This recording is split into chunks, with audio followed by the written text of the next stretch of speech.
Hey guys, how's it going? Hope you're doing well. My name is Crown, and today I'm going to read you some very interesting stories that I hope that you're gonna love. And now, without further ado, let's go!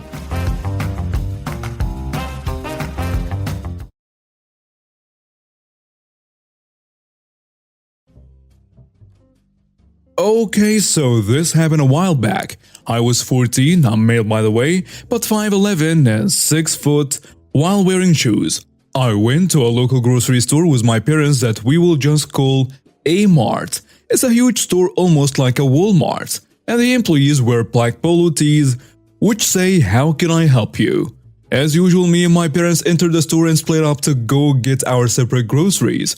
I was picking up some miscellaneous food items like chips, pasta sauce, sausages, and so on. I found some chips in a flavor that I like, but not the brand that I wanted. The current brand chips would have a weird aftertaste, and so I put the chips back on the shelf. And here comes a woman in maybe her 40s or 50s asking me why the ready-made pizza rolls were so expensive. I told her I didn't know and that I didn't work here.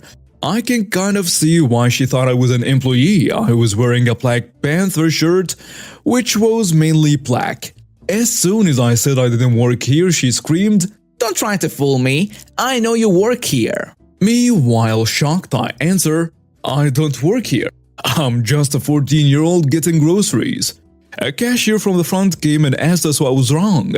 Let us refer to the lady as Karen from now on.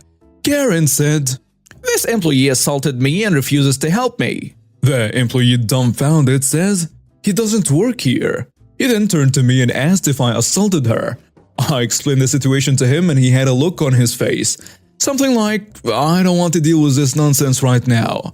He just tells the lady to calm down, then goes back to the registers. The lady then throws a tantrum and runs her hand through the shelves, putting a bunch of food boxes on the ground and breaking several bottles. The cashier called the cops like any sane person would, and I just stood there in awe. The cops arrived while she was screaming at me, and I don't remember what she said, but we both were made to sit down while they looked through the security footage. Turns out Karen had been shoplifting and was caught putting several items in her handbag. When the cops tried to cuff her, she sucked on straight to the face and her nose started bleeding. I don't know what happened next because I had gone back to shopping. Cashier told me that she was charged with assault, larceny, I think that's what it's called, and vandalism. Man, that was one hell of a day. Preface: I'm a bar manager in a franchise restaurant. We just had our first day of patio service since COVID hit. I finished an hour and a half after I was supposed to, because I had to deal with this Karen. So it's just before the last call and I'm doing the extra cleaning required to keep our restaurant COVID-free when my closing waitress, who's amazing by the way, comes to me. "Hey, my table is refusing to pay full price."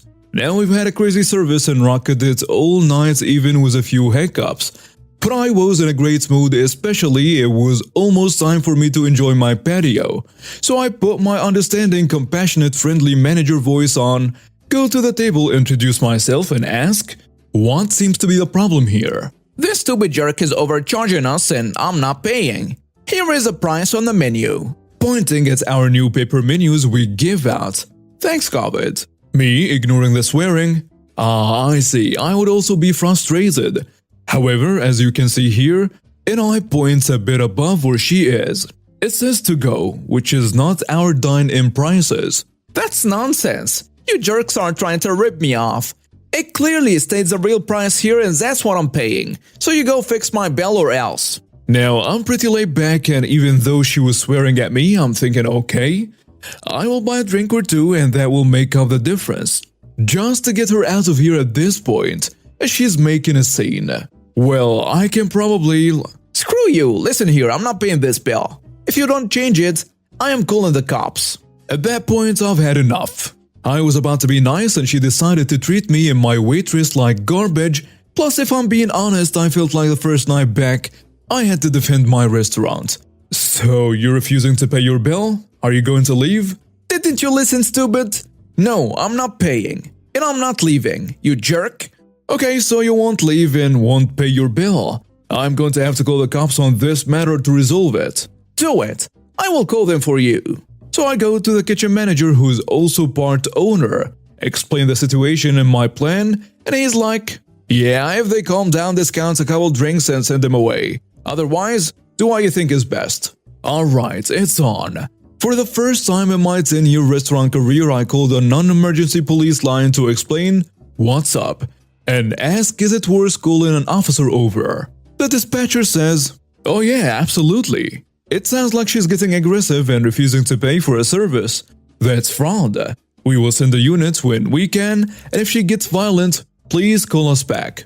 I knew we were pretty low priority, and the whole time I was hoping they would secretly leave so I could just count it as a walkout, but what followed was the craziest 45 minutes. I was dealing with my tables, last cold drinks, her coming in to scream at me a few times asking where the cops were, calling me and my waitress more names.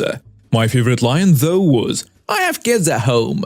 Then her husband came in and actually talked to me like a human being. I signed out, and despite the Karen, I tried to take it. Husband says, look man, I understand the confusion and I know you're not trying to screw us. Is there anything you can do for me though? She won't pay full price, and she is stressed right now. I was going to offer to buy some drinks, but she started screaming at me. I would rather not have the police involved if you pay this bill. I can call them off and we can all go home happy. So I handed him a discounted bill and kept a copy of the original hoping he would pay there and this nightmare would be over. No, he went back to Karen with his tail between his legs. She stopped screaming at me, but this gave her new ammo as now she found out I changed the price. She still refused to pay, now insisting the cops would shut us down when they got here. They pulled up calm, cool and collected. I told them the situation from my side. Customer won't pay and I can't give them anything else for free as per the owner. So I had to call him back up. Then I simultaneously thanked him and apologized for having to call them. Then I walked them to Karen. They listened to Karen's perverted one-sided story in which obviously she paints me as an evil villain, but these guys are clued in and already got her number. Metaphorically speaking, obviously. So they start poking holes in it. After about 5 minutes of back and forth with Karen, she started to shout at the officers, but they interrupted her. The officer tells her, look, you have to pay your bill or leave, at which point it is theft, and you will be charged. Also, it seems like this man already tried to help you out by taking care of a few drinks, and we still had to be called out here. You're going to pay the full price, and we're all going to go home. But you're not the court of law. It is advertised as this. Ma'am, I've already had enough of this, and I'm sure both of these poor guys have too. Gesturing to me and the husband, pay the full bill or you're spending the night in jail. She still kept arguing and saying that she would only pay the amount she first had in mind and even tried to leave after putting the said amount on the table. The officer ended up cuffing her and taking her to the station to deal with her there. Not sure what happened to her there yet, but I hope she got what she deserved. It's been around 5 months. I would have posted sooner, but with a new baby, my eldest, my job and everything going on in my life, I just haven't had the time to sit down and post.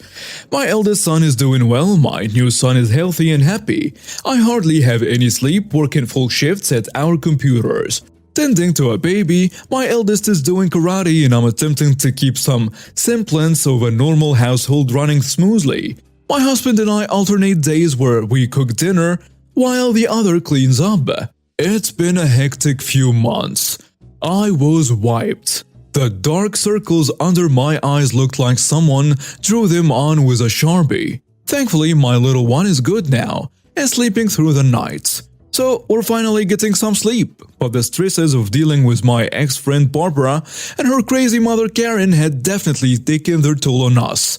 Bill and I also have agreed that it was best if I quit my job and be a stay-at-home mom for a while.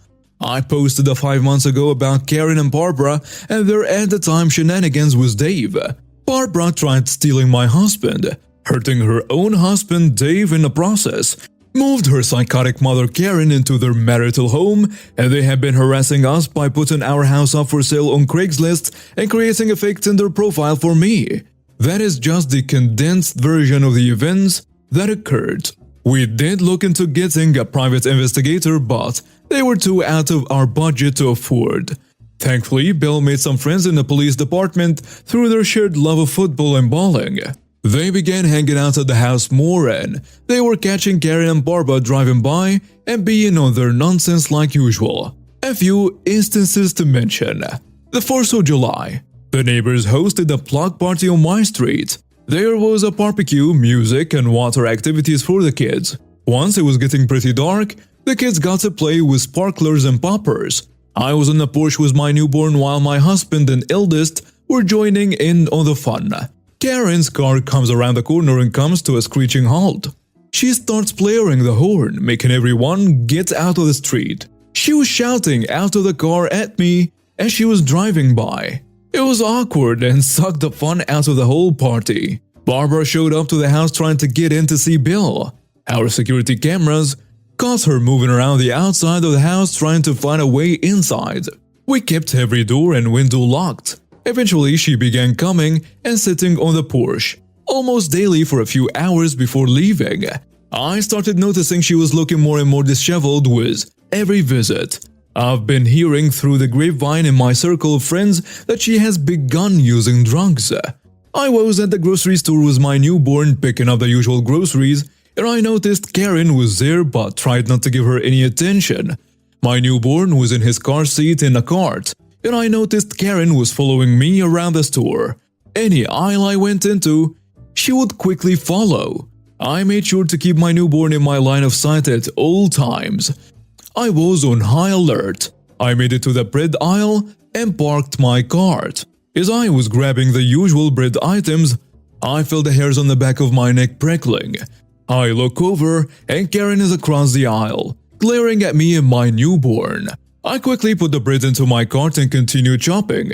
I made sure to grab the can of pepper spray that I keep in my purse. Once Karen saw it, she backed off. Once I checked out, I asked an employee to escort me out to my car. Karen followed me home but only drove by. It was caught on the security camera. And that is just to name a few. The police officers my husband is friends with vouched for us in court, and we were able to secure a protective order against Karen and Barbara. They weren't allowed to come within 1,000 feet of us, our home, or my husband's main office building, and my son's school as well. If they see us out in public, they can't come near us. My husband was hopeful they would finally leave us alone. Me, not so much. I knew a piece of paper wasn't enough to stop them from harassing us. They know we have cameras. They know Bill is friends with police officers, but they just don't seem to care. Karen was finally arrested though, and I'm here to share the whole ordeal. I'm trying to grow a vegetable garden. As we are trying to stay on a budget, having a vegetable garden would go a long way in cutting our grocery bill down by a good amount. It is not that we don't have money. It's that we're trying to be frugal and save money for a family trip to Europe when my youngest is older. Since I quit my job, our income isn't as high as it was. I go out once a day to check on it. It looked promising and I was very proud of it because I used to have a black thumb. I couldn't even keep a cactus alive. I got a notification on my phone that something tripped the motion sensor on my backyard camera. I looked on my phone and Karen was in my yard destroying my vegetable garden. I called the police. Bill and I watched her rage out in my garden. We heard her screaming that she was going to bring a gun and shoot me in front of my kids and my husband. We watched as the police came into the backyard with their guns drawn. I swear I could see the color drain from her face when she saw them. She began running, doing that audible moaning like she was terrified for her life. She tried to jump the fence, but an officer was able to grab her. She resisted, screaming that she was being assaulted by these poor cops. I laughed because that is such a Karen thing to do. I'm pressing charges, by the way. I also called Barbara's workplace and told him about her drug use because I'm now okay with being pity and I hope she hits rock bottom. Face first. Things are now quiet. No more daily drive-bys. Barbara hasn't come back, But after everything, we decided it was best to move again. We're moving to a different town and to a new house. We're selling what we can take with us just to have the extra money. I couldn't be happier with the move. As much as I love my current house, I don't want to live here anymore. I just want to move on with our lives and start fresh again. I know Karen won't be in jail forever, but at least she will be while we were moving and won't know where we've gone. This happened a few years ago in 2016. At the time, I was working for Company X in a pretty new industry. Think less than 10 years. Which means that there weren't a lot of rules and laws yet. I don't want to give too many details just in case. Most of the people working in that industry were passionate people willing to work for free. That's how I started initially, as a writer for another company until Company X recruited me. Because that industry was new and mostly consisted of passionate people, it was also mostly built by friends with barely any knowledge on how to run a business. It worked because people loved it, but it had a lot of problems. Most of all, everything that had to deal with contracts, paying people and anything HR. The little startup I was working for was no exception, and I got hired under specific contracts that was supposed to be used for people working for a short time period. Not a long time contracts. I was okay with it at first. It was one of my first jobs and I didn't know better. But I soon realized there was a way of paying less company taxes and that the CEO kept lying to us. We were all under the same contract and promising we would get a real contract next month. Every single month. Yeah, then came the time when I stopped being paid. And that just made me angry. I lived in an expensive city and was paid minimum wage on a bad contract. So passion had its limits. I borrowed money from my partner to make ends meet, and the CEO was using some of the company's money to pay for drinks too when he was out with his closest friends in the company. After 4 months of asking for my money and never seeing it coming, I went to the CEO and told him that I would sue if they didn't pay by the end of the month. Also that I was quitting at that same time too. He replied, "Go ahead, sue me. I'm used to it, and I'm not scared of you. You won't win." That got me so angry I resolved to sue. Little did he know everyone was fed up with the situation and I knew nobody had ever sued him. So I knew what he said was a tactic to deter me. I did my homework, forwarded emails to myself proving that I was owed money, that my contract should be requalified as long-term because it was hidden work, and asked for a large sum of compensation. When they got served, they paid me the 4 missing months immediately, asking me to drop all the other charges. I said screw you. After just under 10 months, not that long when it's legal stuff with lawyers and so on, they folded. I got my lawyer's fees paid by them, as well as a substantial sum of money. I was able to pay my partner back with a small bonus and to put some money aside too. Most of all, it scared them so much they hired some real staff to do the accounting, changed other employees' contracts to long-term to make sure they wouldn't sue either. And now I hear that people are paid in time, which is my greatest reward. Many employees actually thank me for suing them because of how it improved their own conditions. I now work in a different industry with a real contract and I make 4 times what I used to make. So even though I'm pretty much banned from that industry, I am totally fine with it and better off now. Do not tell me to sue you when you're wrong, because I will. And now we have reached the end of today's stories. Thank you for watching and see you next time.